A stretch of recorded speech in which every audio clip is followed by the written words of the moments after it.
것이들 은혜 주시기 바랍니다. 할렐루야. 오늘은 여러분의 생일날입니다. 복된 생일을 맞은 여러분 주님의 이름으로 축복합니다. 사랑과 사랑을 같이 나누겠습니다. 사랑합니다. 감사합니다. 함께 합시다. 생일 축하합니다. 우리 성가대가 힘차게 항상 영원하라 이렇게 찬양을 드렸는데 우리 성가대를 위해서 한번 박수해 줍니다.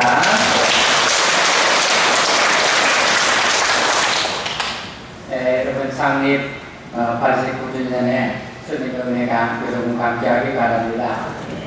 우리 교회 앞에 소나무 두 그루가 양쪽에 있습니다. 얼마 전까지 잎과 가지가 풍성했었습니다.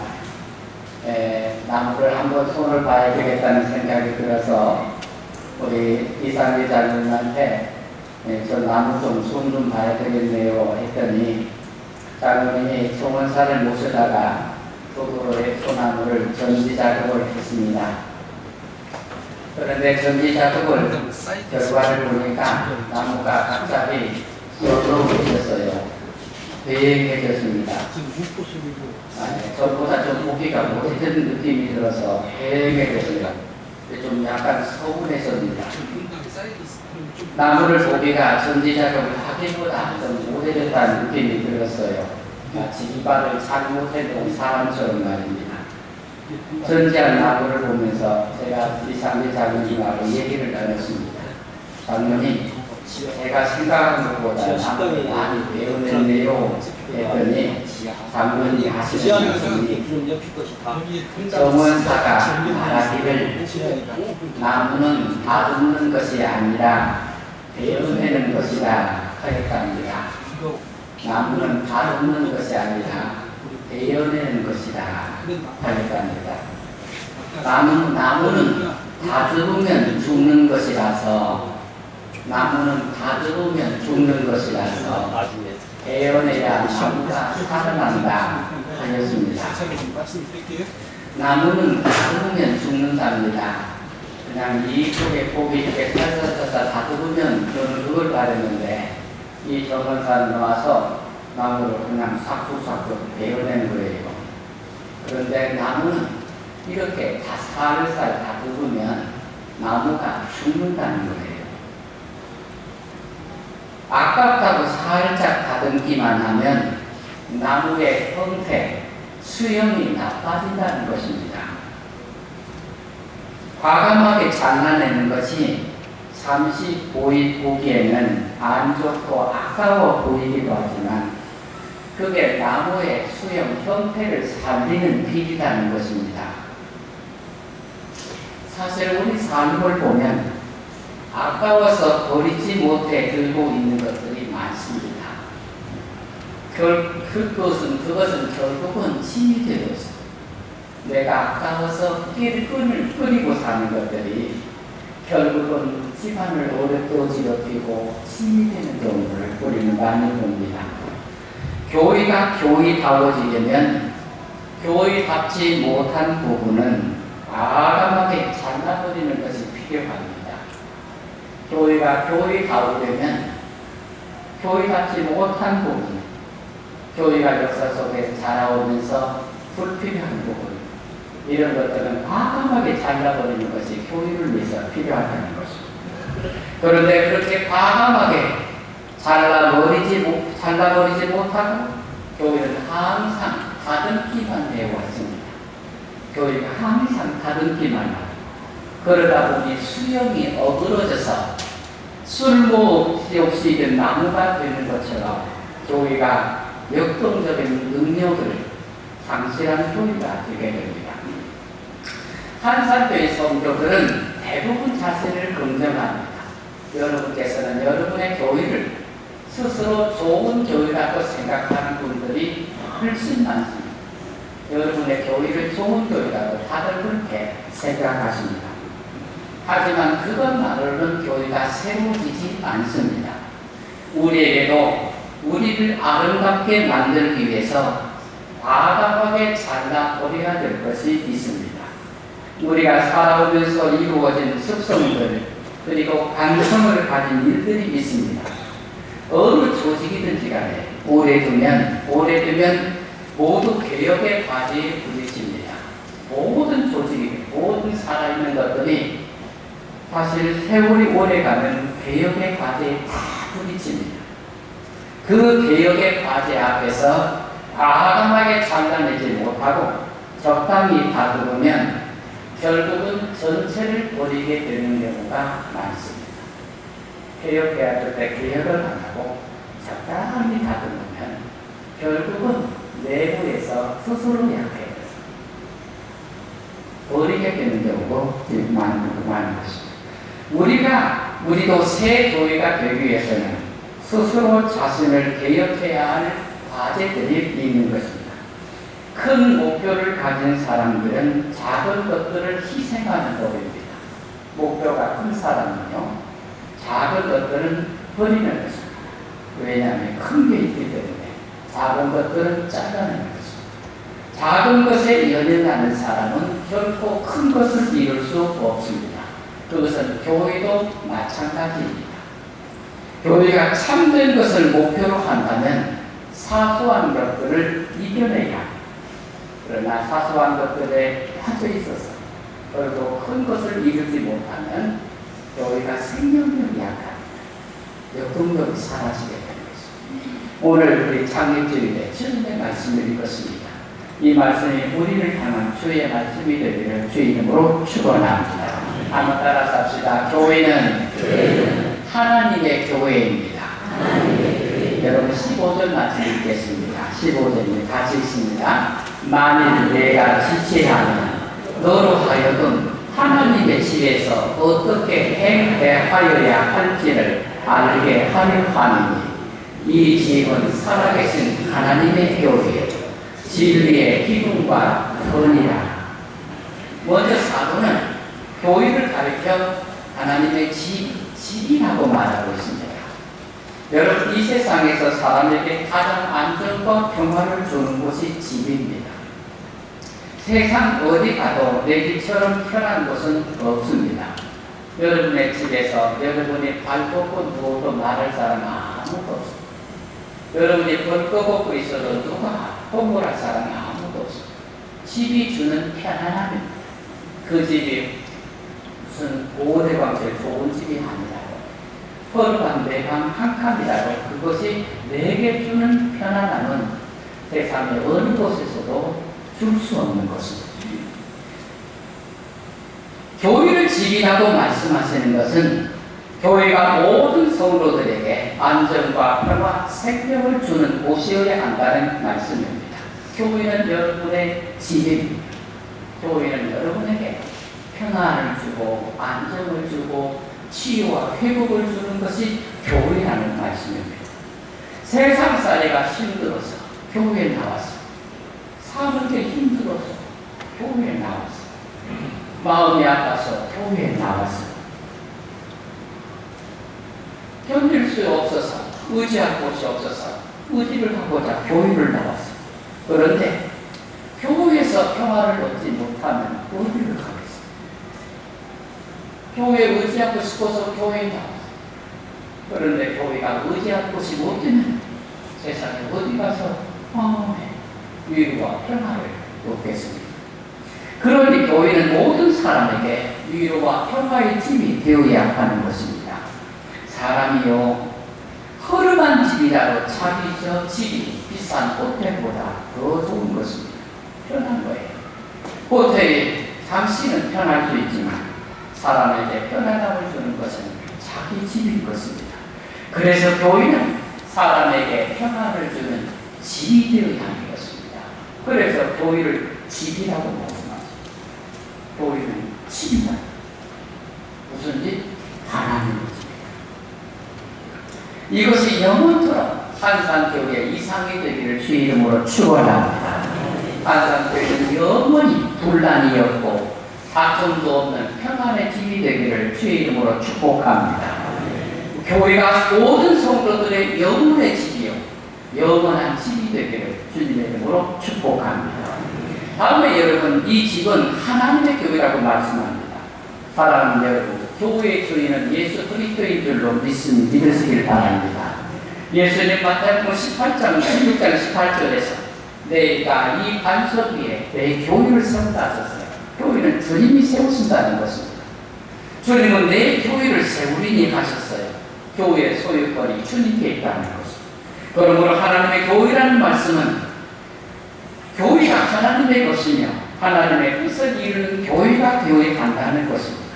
사도 바울은 에베소서 1장에서 예수 그리스도는 교회의 머리라고 하셨고 교회는 또 예수님의 몸이라고 하셨어요. 로마서 16장 16절에는 교회는 모두 그리스도의 것이라, 모든 교회는 그리스도의 것이라 하셨어요. 사도행전 20장 28절에는 교회는 하나님이 자기 피로 사신 거야. 하나님이 자기 피로 사셔서 세우신 것을 그게 교회라고 하셨어요. 에베소 5장 25절에는 교회는 모두가 다 주님의 사랑하는 신부라 하셨어요. 교회가 주님의 신부라 하셨어요. 그래서 여러분, 교회는 하나님의 영광이 있는 것을 믿으시길 바랍니다. 교회는 예수님의 살아있는 현존입니다. 예수님은 보이지 않습니다. 예수님은 하늘에 계셔서 지금 이 우주 만물을 다스리고 계시지만 교회의 지배자가 되시지만 그분은 세상에서 눈에 보이지 않습니다. 그런데 이렇게 보이지 않는 예수님의 눈에 보이게 나타나 있는 것이 교회예요. 여러분이 교회, 여러분이 작은 예수님, 여러분이 주님의 몸이고 여러분이 한 사람 한 사람이 작은 예수로서 주님의 몸에 참여하고 있으면 여러분 자신이 교회고 여러분 자신이 작은 예수인 줄로 믿음으로 받으시길 축원합니다. 그래서 여러분, 우리는 교회를 통해서 예수님의 영광을 드러내고 예수님의 영광을 나타내는 교회가 교회하는 것입니다. 여러분의 교회를 영광스러운 주님의 교회로 세우는 것, 이것이 우리의 교회의 목표가 교회하는 것입니다. 예수님은 세상을 구원하기 위해서 오셨습니다. 하나님의 세상을 이처럼 사랑하사 독생자를 주셨으니 이는 저를 믿는 자마다 멸망치 않고 영생을 얻게 하려 하심이라 하셨습니다. 교회는 이런 하나님의 뜻을 실현하는 것입니다. 우리는 교회를 통해서 구원을 받습니다. 또한 우리는 구원받아서 교회를 이루었습니다. 그럼 우리는 예수님처럼 세상에 있는 동안에 구원자로서 살아가야 하는 것입니다. 교회는 세상을 구원하는 것이고 여러분 한 사람 한 사람이 작은 예수로서 구원자예요. 구원받은 여러분은 구원자로서 세상을 사랑하는 것입니다. 사랑하는 여러분, 우리는 하나님의 교회가 되도록 하나님의 뜻에 순종하여야 됩니다. 새 집도 오래 살다 보면 망가지고 부서진 부분이 있습니다. 좋은 집이라도 오래된 집은 시대에 맞게 구조를 바꿔야 될 부분이 있습니다. 요즘 사람들이요, 한옥을 짓습니다. 그런데 한옥을 짓게 짓는데 옛날 그대로 짓지 않습니다. 외양은 다 한옥입니다. 그런데 속에는 현대식으로 다 바꿔져 있습니다. 외양은 한옥이지만 구조는 현대식으로 다 바꿔서 사람 편하게 짓습니다. 교회도 그렇다는 것입니다. 건물이 그렇듯이 교회도 그런 거예요. 우리는 우리의 습관대로 젖어온 가성이 있습니다. 우리는 그것이 편하고 좋습니다. 우리가 편하고 좋다고 우리의 타성의 습관을 그것을 좋다고 말하지만 실은 좋은 것이 아닐 수도 있습니다. 내가 편하고 좋아요. 내가 지금 하는 것은 다 교회생활 편하고 좋아요. 그러나 그렇게 내가 편하고 좋은 것이 결국 교회를 위해서 유익한 것이 아닐 수도 있는 것입니다. 이것을 바꿀 수 있다면 여러분은 여러분의 교회가 그때서야 세워진 것을 경험하게 될 것입니다. 우리의 눈에 우리가 변화되어야 할 부분들이 보여지기를 주의 이름으로 축원합니다. 그래서 여러분, 교회를 개혁하는 것은 스스로 보여야 돼요. 남의 교회를 개혁해보지 못합니다. 우리 스스로가 우리 문제를 보는 눈이 열려야 돼요. 그래서 그 문제점이 싫어야 돼요. 여러분은 싫은 것은 버리게 되어 있어요. 싫은 것은 안 하게 되어 있어요. 그런데 그 싫은 것이 싫어지지가 않아요. 좋지 않은 것이 싫어지지 않으면 개혁이 안 돼요. 누가 말씀해 줄 겁니다. 우리가 해야 돼요. 우리가 그것이 복음에 비춰서 하나님 말씀에 비춰서 아니라고 생각하면 우리 자신들이 그걸 싫어져야 돼요. 그래서 그걸 안 하게 되어야 돼요. 그런 것들이 고쳐져야 주님 앞에서 새로운 교회로 설 수 있게 되는 것입니다. 그래서 여러분, 한산교회가 이제 90주년을 눈앞에 두고 100주년을 이제 멀리 도망친 보이게 되었어요. 그 앞에서 우리가 새로운 도약을 할 수 있는 새로움으로 가득 찬 교회가 될 수 있기를 주의 이름으로 축원합니다. 두 번째 말씀 나누시겠습니다. 따라서 합시다. 교회는 진리의 기둥과 터입니다. 여러분, 15절 말씀 한 번 더 있습니다. 15절입니다. 만일 내가 지체하면 너로 하여금 하나님의 집에서 어떻게 행하여야 할지를 알게 하려 함이니 이 집은 살아계신 하나님의 교회요 진리의 기둥과 터니라. 사랑하는 여러분, 교회는 본질적으로 건물이 아닙니다. 한산교회는 이 건물이 아닙니다. 이 건물이 한산교회가 아니에요. 여러분이 한산교회입니다. 교회는 믿은 성도들의 공동체입니다. 교회가 만들어진다는 것은 바로 성도들의 영적 성숙을 뜻합니다. 그렇다면 여러분, 교회는 무엇으로 지어집니까? 오늘 말씀은 교회는 진리의 기둥과 터로 지어진다고 가르치고 있는 것입니다. 진리가 교회의 터가 되어야 하고 기둥이 되어야 한다는 것입니다. 여러분, 터는 기둥을 받쳐주는 게 터입니다. 기둥은 천장을 받쳐서 집을 만들게 하고요. 그래서 교회를 세우는 원리, 교회를 세우는 재료는 진리라는 것입니다. 사도 바울은 목기서신에서 이 진리를 하나님의 말씀으로 가르칩니다. 하나님의 말씀이 진리라는 것입니다. 디모데후서 2장 15절에서 너는 진리의 말씀을 옳게 분별하라 했습니다. 진리가 하나님의 말씀을 진리라고 말합니다. 예수님 요한복음 17장 17절에서 아버지의 말씀이 진리라고 하셨어요. 예수님 요한복음 14장 6절에서도 내가 길이요 진리라고 하셨어요. 그래서 여러분, 교회는 진리이신 예수님의 말씀, 하나님의 말씀으로 세워지는 것을 믿음으로 받으시기를 축원합니다. 세상이 발달할수록 여러 이론과 학설이 발달합니다. 이전에는 상상을 쏟던 과학적 발전이 지금 이루어졌습니다. 사람의 문화도 미래 세계를 어떻게 전망해야 할지 알 수 없을 정도로 발달해 가고 있습니다. 그러나 아무리 세상이 발달하고 미래 세계가 변화되어 간다 할지라도 교회는 오직 유일한 성경의 근거를 두고 세워진다는 것을 의심하지 않기를 바랍니다. 세월이 엄청 달라졌어요. 바꿔졌어요. 그러니 이 시대에 맞는 새로운 성경을 만든다고 그게 교회를 세울 수 있는 게 아닙니다. 2000년 전에 하나님의 말씀이 앞으로 시대가 어떻게 되든지 간에 어떤 시대를 진화한다 할지라도 하나님의 말씀이 유일한 말씀으로서 교회를 세우는 원천이 된다는 것을 기억하시길 축원합니다. 이사야 40장 8절에 푸른 마르고 꽃은 시들아 우리 하나님의 말씀을 영원히 서리라 하셨어요.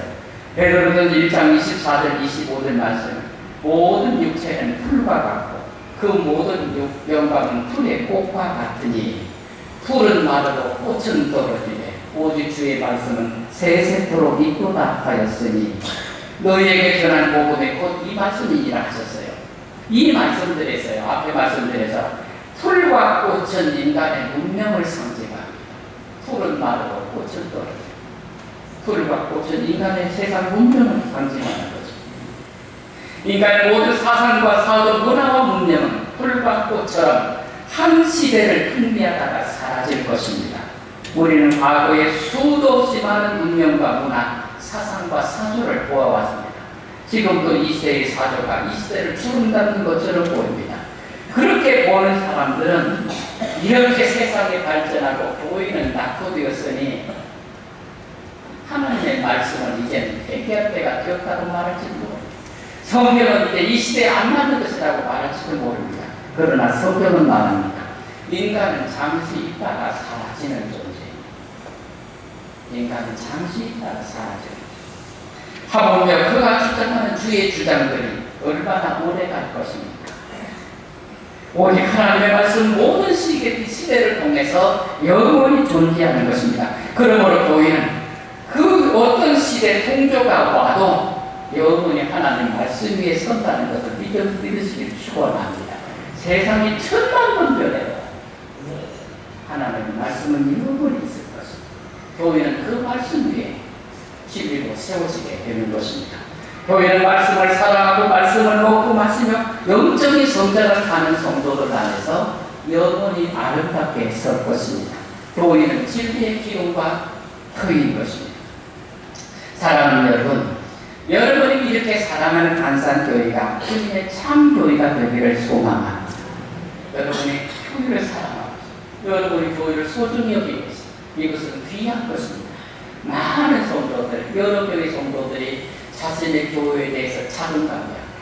우리 교회를 사랑하지를 않아. 교회를 나가고 신앙생활을 하면서도 자기의 교회를 부끄럽게 여기는 성도들이 많아. 나는 여러분의 교회를 사랑스럽게 생각하고 여러분의 교회를 소중하게 여기는 것, 여러분 이것은 여러분 가져야 될 소중한 자존감이라는 것을 믿으시길 바랍니다. 여러분이 그렇게 사랑하는 교회다. 주님이 바라시는 좋은 교회가 되기를 바랍니다. 그것은 우리 각자가, 여러분 각자가 예수님의 마음을 품고 예수님처럼 생각하고 예수님처럼 행동하는 그런 교회가 되어야 하는 것입니다. 어떤 사람이 쓴 종교인입니까? 예수의 제자입니까? 라는 글의 내용입니다. 제목이 종교인입니까? 예수의 제자입니까? 이런 제목이에요. 이 사람은 두 교회 이야기를 썼습니다. 한 교인은 1년 결산을 하고 나니 예산 중에서 풍족해서 성도들이 열심을 해가지고 예산을 다 쓰고도 남았어요. 성도들 모여서 이 돈을 어떻게 할 것인가를 논의를 했습니다. 그때 한 성도가 나서서 우리가 1년 동안 하나님 은혜 가운데 충분히 생활하고 이렇게 남은 돈이니 그 돈을 의미 있는 곳에 쓰자 하고는 가난한 교회를 돌보는, 가난한 사람들을 돌보는 교회에 지원을 하자. 가난한 사람들을 위해서 일하는 교회다가 교회 남은 돈을 지원을 하자. 그렇게 제안을 했어요. 그 교회는 불황인들을 돌보는 교회였습니다. 그런데 성도들의 논의의 결과는 노였습니다. 아니요. 그 이유는 이제까지 우리가 한 번도 그런 일을 해본 일이 없다는 것입니다. 우리 교회는 재정을 그렇게 사용한 일이 없습니다.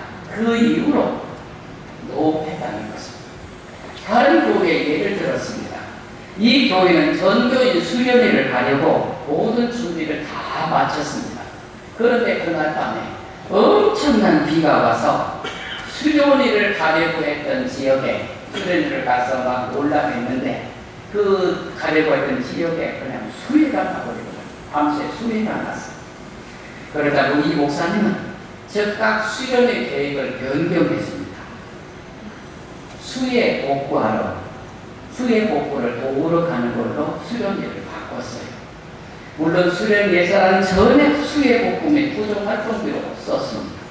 또 올라온 것은 모든 교인들이 수련회 가려고 놀려고 준비했던 모든 교인들이 다 참여했습니다. 예산보다 훨씬 많은 돈을 들여서 수해 복구 사업을 하고 돌아왔다는 것입니다. 이 글을 쓴 사람은 종교인입니까? 예수의 제자입니까? 라고 물었습니다. 그리고 첫 번째 교회는 종교인 교회의 전형을 보여주고 있다 했습니다. 종교인 교회의 전형의 모습이다. 두 번째 교회는 예수의 제자인 교회가 무엇인지를 보여준다고 썼습니다. 그러면서 교회와 성도들에게 물었습니다. 당신은 종교인으로 삽니까? 예수의 제자로 삽니까? 여러분, 교회는 하나님의 교회입니다. 교회는 진리의 기둥과 터입니다. 우리 교회가 이것을 진리로 믿는다면 우리는 종교인처럼 살 것이 아니라 예수의 제자로 살아야 하는 것입니다. 우리 교회가 이제 창립 90주년을 향해 가고 있습니다. 그리고 이제 100주년 한 세기를 저만치 이제 내다보는 시점에 있습니다. 우리가 새로워지는 교회가 되기를 진심으로 소망합니다. 그리고 이 믿음이 여러분 모두의 것이 되기를 주의 이름으로 축원합니다. 기도드리겠습니다.